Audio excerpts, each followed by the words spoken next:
जनशक्ति के मामले में रूस के पास संयुक्त राज्य अमेरिका की तुलना में एक बड़ी सक्रिय ड्यूटी सेना है।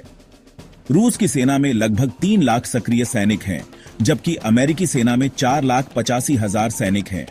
यह संख्यात्मक अंतर रूस को एक महत्वपूर्ण लाभ प्रदान करता है, विशेष रूप से बड़े पैमाने पर डिप्लॉय और क्षेत्रीय डोमिनेंस के संदर्भ में। हालांकि केवल संख्याएं ही पूरी कहानी नहीं बताती हैं। अमेरिकी सेना को बेहतर प्रशिक्षण, उपकरण और रसद एबिलिटियों का लाभ मिलता है। अमेरिकी ट्रूप्सों को अत्याधुनिक तकनीक और उन्नत हथियार प्रणालियों के साथ प्रशिक्षित किया जाता है, जो उन्हें युद्ध के मैदान में एक महत्वपूर्ण बढ़त प्रदान करते हैं।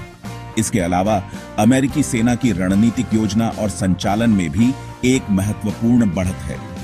अमेरिकी सेना के पास वैश्विक स्तर पर डिप्लॉय और संचालन की क्षमता है, जो उन्हें किसी भी संभावित संघर्ष में एक महत्वपूर्ण लाभ प्रदान करती है। अमेरिकी सेना की रसद एबिलिटियां भी अत्यधिक उन्नत हैं। वे अपने ट्रूप्सों को तेजी से और कुशलता से तैनात कर सकते हैं और उन्हें आवश्यक रिसोर्सेसों और समर्थन के साथ प्रदान कर सकते हैं।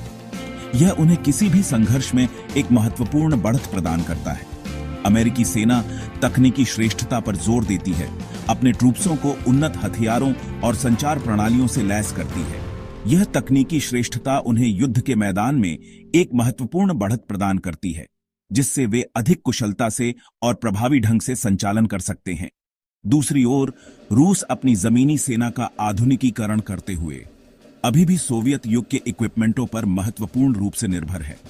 यह उन्हें कुछ हद तक सीमित करता है, लेकिन वे अपने इक्विपमेंटों को उन्नत करने के लिए लगातार प्रयास कर रहे हैं। हालांकि रूस ने सीरिया और यूक्रेन जैसे क्षेत्रीय कॉन्फ्लिक्टों में अपनी जमीनी सेना को प्रभावी ढंग से तैनात करने की क्षमता का प्रदर्शन किया है।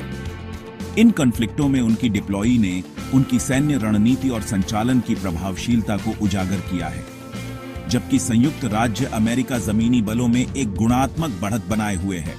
रूस की संख्यात्मक श्रेष्ठता और अपने निकट विदेश में सैन्य बल का उपयोग करने की इच्छा को कम करके नहीं आंका जाना चाहिए।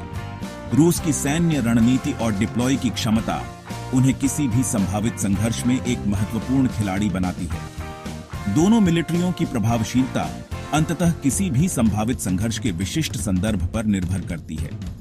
यह देखना महत्वपूर्ण है कि प्रत्येक सेना अपनी ताकत और कमजोरियों का कैसे उपयोग करती है और वे किसी भी संघर्ष में कैसे प्रतिक्रिया देती है। यह तुलना हमें यह समझने में मदद करती है कि दोनों मिलिट्रियां कैसे संचालित होती हैं और वे किसी भी संभावित संघर्ष में कैसे प्रदर्शन कर सकती हैं।